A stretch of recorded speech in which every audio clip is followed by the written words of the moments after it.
میرا نام فرحین ہے۔ میری عمر 12 سال تھی۔ میں بہت کم عمر تھی، جوانی کی دہلیز پر قدم رکھ رہی تھی جب میں نے اپنے آپ کو دیکھا کہ میرے اندر نسوانی حسن بہت زیادہ تھا۔ میری ماں بہن بھی مجھے باتیں سنایا کرتی تھی۔ میری چھوٹی سی عمر میں ہی مجھے اتنا بڑا دوپٹہ دیا کرتی تھی۔ میں اس دوپٹے کو سنبھال نہیں پاتی تھی اور دوپٹہ اکثر مجھ سے ادھر ادھر گر جاتا تو میری امی میرے منہ پہ تھپڑ مارتی اور مجھے ڈانٹتی۔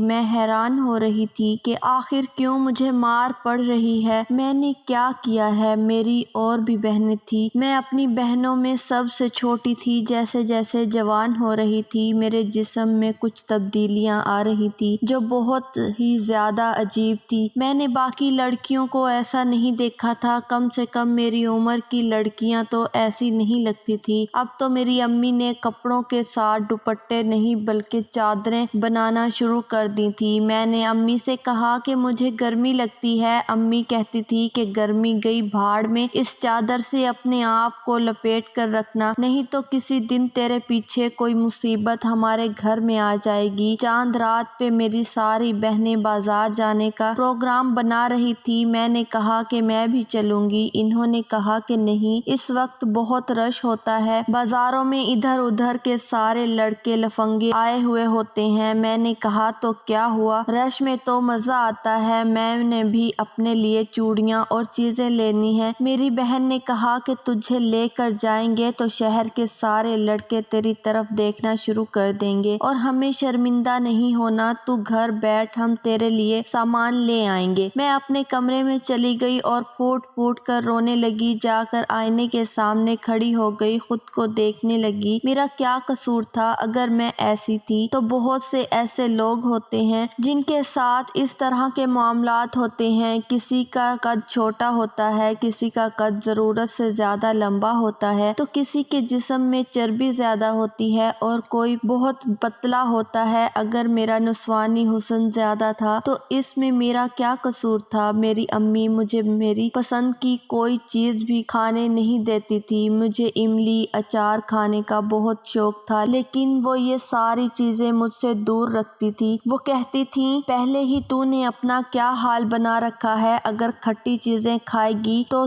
اور بھی بڑی بھینس بن جائے گی۔ اپنی امی کے منہ سے یہ لفظ سن کر مجھے اچھا نہیں لگتا تھا، لیکن جب میری بہنیں مجھے بھینس اور گائے کہہ کے بلاتی تو مجھے بہت غصہ آتا۔ ایک دن میری ایک کزن نے مجھ سے بہت ہی الٹی بات کر دی۔ اس نے کہا کہ جو تمہارا حال ہو رہا ہے نا، تمہیں ملک پیک والے اٹھا کے لے جائیں گے۔ یہ بات سن کر تو میں غصے سے لال پیلی ہو گئی، اس سے لڑنے کے لیے کھڑی ہو گئی اور میرا دوپٹہ گر گیا۔ ہم لوگ ایک کزن کی شادی میں تھے، سب لوگ مجھے دیکھ کے حیران ہو رہے تھے۔ لوگوں نے میری امی سے سوال کرنا شروع کر دیا کہ آپ لوگ سب سے دور دور رہتے ہیں، زیادہ آنا جانا بھی نہیں کرتے، اور اس کو تو آپ کبھی بھی کہیں لے کے نہیں جاتی، کہ کہیں کوئی ایسا معاملہ تو نہیں ہے کہ اس کی پہلے شادی ہوئی ہے اور آپ لوگوں نے کسی کو بتایا نہیں اور یہ طلاق لے کے واپس آ گئی ہے۔ میری امی نے کہا کہ آپ کیسی باتیں کر رہی ہیں، میری بیٹی کی شادی نہیں ہوئی ہے، ایسا کچھ نہیں ہوا۔ بس اس دن کے بعد سے تو میری امی نے مجھے کسی بھی شادی میں لے جانا ہی بند کر دیا، اور یہ وہی عمر تھی کہ جب شادیوں میں جانے کا انسان کو بہت شوق ہوتا ہے کہ تیار ہو کے اچھے کپڑے پہنیں گے، سب کو دیکھیں گے، سلام دعا کریں گے، کھانا پینا ہوگا۔ لیکن میری امی نے اب مجھے کہیں بھی لے جانے سے توبہ کر لی تھی۔ آہستہ آہستہ میں جوان ہونے لگی تو میری مصیبتیں اور بھی زیادہ بڑھنے لگی۔ میری امی کو ہر 4 مہینے بعد میرے کپڑے بنوانے پڑتے تھے۔ اب تو وہ میرے کپڑوں کے اندر اتنا کپڑا رکھتی کہ اگر مجھے کپڑے تنگ ہو جائیں تو وہیں سے سلائی کر کے کپڑوں کو کھلا کر دے۔ وہ کہتی تھی کہ تیرے باپ کی تھوڑی سی تنخواہ ہے اور میں تیرے لیے ہر 4 مہینے بعد نئے کپڑے نہیں بنوا سکتی۔ میرے کپڑے بہت جلدی پھٹ بھی جاتے تھے اور ایک ہی جگہ سے پھٹتے تھے۔ میری ایک بہت اچھی دوست تھی جس کا بھائی باہر کے ملک میں ہوتا تھا۔ میں نے اسے اپنا مسئلہ بتایا۔ اس نے کہا کہ ایک دوائی ہوتی ہے، گولیاں ہوتی ہیں، اس سے یہ مسئلہ حل ہو جاتا ہے۔ اگر تو وہ گولیاں کھا لے گی تو تیرا نسوانی حسن کم ہو جائے گا اور تو بھی عام لڑکیوں کی طرح طرح نارمل ہو جائے گی۔ یہ بات میرے دماغ میں بیٹھ گئی تھی کہ میں نارمل نہیں تھی۔ میں نے اسے کہہ دیا کہ وہ میری مدد کرے، مجھے کسی طرح وہ گولیاں منگوا کے دے دے، میں اسے پیسے دے دوں گی۔ اس نے کہا کہ پیسوں کی کوئی بات نہیں ہے، میں اپنے بھائی سے کہہ دوں گی۔ میں نے کہا کہ تمہارا بھائی سوال نہیں کرے گا؟ تو اس نے کہا کہ میں کہہ دوں گی کہ میری کسی دوست کو چاہیے۔ اب اتنا تو کرنا ہی پڑے گا۔ مجھے ابھی سے ہی بڑی شرمندگی ہو رہی تھی، کیونکہ جیسے ہی وہ اپنے بھائی کو بتاتی کہ مجھے یہ گولیاں چاہیے، اس کا بھائی سمجھ جاتا کہ میرے لیے ہی منگوا رہی ہے، کیونکہ میرا ان کے گھر میں آنا جانا تھا اور بچپن سے ہی میں سب لوگوں کی آنکھوں میں آ جاتی تھی، کیونکہ میرا وجود ہی ایسا تھا۔ میں ساری رات روتی تھی۔ کہنے کو میری 4 بڑی بہنیں تھیں، بڑی بہنیں بھی ماں کی جگہ ہوتی ہیں، لیکن انہوں نے کبھی میرے ساتھ کوئی اچھی بات نہیں کی تھی۔ میری ایک بہن کی منگنی ہو چکی تھی، 2 بہنوں کی شادی ہو گئی تھی، گھر میں رشتے آنے لگے۔ میری ایک بہن شادی نہیں کرنا چاہتی تھی، وہ پڑھائی کر رہی تھی۔ اس نے کہا کہ میں پہلے 16 جماعتیں پڑھوں گی پھر شادی کروں گی، اور اس نے کہا کہ آپ فرحین کی شادی کروا دیں، ویسے بھی اس وقت اس کے جو حالات ہیں اس کا رشتہ ہو جائے گا تو بہتر ہے، اس کا رشتہ تلاش کرنے میں تو بہت وقت لگ جائے گا۔ میری امی نے کہا کہ ہاں تمہاری بات ٹھیک ہے۔ میں نے کہا کہ امی میں شادی نہیں کرنا چاہتی۔ امی نے کہا کہ اور کیا تو پڑھنا چاہتی ہے؟ پہلے ہی اسکول کالج میں تیری وجہ سے ہمیں بھی باتیں سننے کو ملتی ہیں اور تجھے بھی۔ اب تو کیا چاہتی ہے کہ میں تجھے نوکری کرنے بھیجوں تاکہ سارا معاشرہ تجھ پہ ہنسے اور ہماری بھی ہر جگہ رسوائی ہو؟ میں نے کہا کہ امی اگر میں اتنی بری ہوں تو مجھے جان سے مار دیں۔ یہ کہہ کر میں پھوٹ پھوٹ کر رونے لگی۔ میری امی نے کہا کہ زیادہ ڈرامے کرنے کی ضرورت نہیں ہے، جمعہ کو تیار ہو جانا اور کالے کپڑے پہننا تاکہ تیرا وجود تھوڑا کم دکھائی دے۔ لڑکے والے آ رہے ہیں، اگر تو ان کو پسند آ گئی تو تیری شادی کروا دوں گی، پھر تو جانے اور تیرے آگے کی زندگی، ہمیں کوئی مسئلہ نہیں ہوگا، اپنی مصیبتوں سے تجھے خود لڑنا ہوگا۔ ایک دن میری پھوپھو کا بیٹا آیا ہوا تھا جو ہمارا کزن تھا لیکن عمر میں اتنا بڑا نہیں تھا، وہ صحن میں بیٹھا تھا اور میری امی اس کے پاس بیٹھی باتیں کر رہی تھی۔ میں صحن میں جھاڑو لگا رہی تھی۔ امی نے جب مجھے دیکھا تو سیدھا میرے پاس آئی اور مجھے کہا کہ دفع ہو جا، اپنے کمرے میں نکل جا، یہاں سے کیا کر رہی ہے تو؟ میں نے کہا امی میں جھاڑو لگا رہی تھی۔ امی نے کہا تو مت لگا جھاڑو، تو ایسے کام مت کیا کر جس کے لیے تجھے زمین پر بیٹھنا پڑے، اٹھ جا یہاں سے اس لڑکے کے سامنے۔ امی نے میری اتنی بے عزتی کر دی، وہ بھی کیا سوچتا ہوگا، میں اس سے 3 سال بڑی تھی۔ مجھے بڑی شرمندگی ہوئی، میں کمرے میں بھاگ گئی اور میں نے رونا شروع کر دیا۔ بعد میں امی نے مجھے کہا کہ اپنے آپ کو دیکھا ہے، بیل بنتی جا رہی ہے اور پھر اس کے سامنے جھاڑو لگا رہی تھی، اپنا آپ دکھانے کا شوق ہے تجھے؟ میں نے کہا کہ اپنا آپ میں نے کسی کو دکھانا تھا؟ وہ تو بچہ ہے۔ امی نے کہا کہ بچہ نہیں ہے، وہ جوان ہے، تو بھی جوان ہے، خبردار جو آئندہ کسی کے سامنے آئی تو بس کرتی ہوں تیرا کچھ۔ بلاتی ہوں رشتے والوں کو، جلدی بلاتی ہوں، کیونکہ اب جلدی جان چھڑوانی پڑے گی تجھ سے۔ میں اتنا روئی کہ میری آنکھیں سوج گئی۔ اگلے دن گھر میں میری ایک خالہ آئی۔ انہوں نے کہا کہ کیا بات ہے، تمہاری آنکھوں کو کیا ہوا؟ میں نے کہا کہ مجھے انفیکشن ہو گیا ہے۔ انہوں نے کہا کہ پھر اس میں کوئی دوائی ڈالو، نہیں تو بڑھ جائے گا۔ ان کو کیا بتاتی کہ اس درد کی کوئی دوائی نہیں تھی۔ میں خاموش ہو گئی، بولتی بھی تو کیا بولتی، اپنی امی سے لڑائی تو نہیں کر سکتی تھی۔ مجھے اس بات کا احساس تھا کہ وہ میری ماں ہے، لیکن وہ شاید یہ بات بھول گئی تھی کہ میں بھی ان کی اولاد ہوں، وہ بھی سب سے چھوٹی، لیکن اپنے وجود کی وجہ سے میں سب سے بڑی لگتی تھی۔ جب میرے لیے شام کو رشتے والے آئے تو میں نے کالے کپڑے پہن لیے۔ میری امی کمرے میں آئی اور مجھے دیکھا۔ میں نے کہا کہ امی کیسی لگ رہی ہوں؟ میں بہت خوبصورت لگ رہی تھی۔ انہوں نے کہا کہ یہ کیا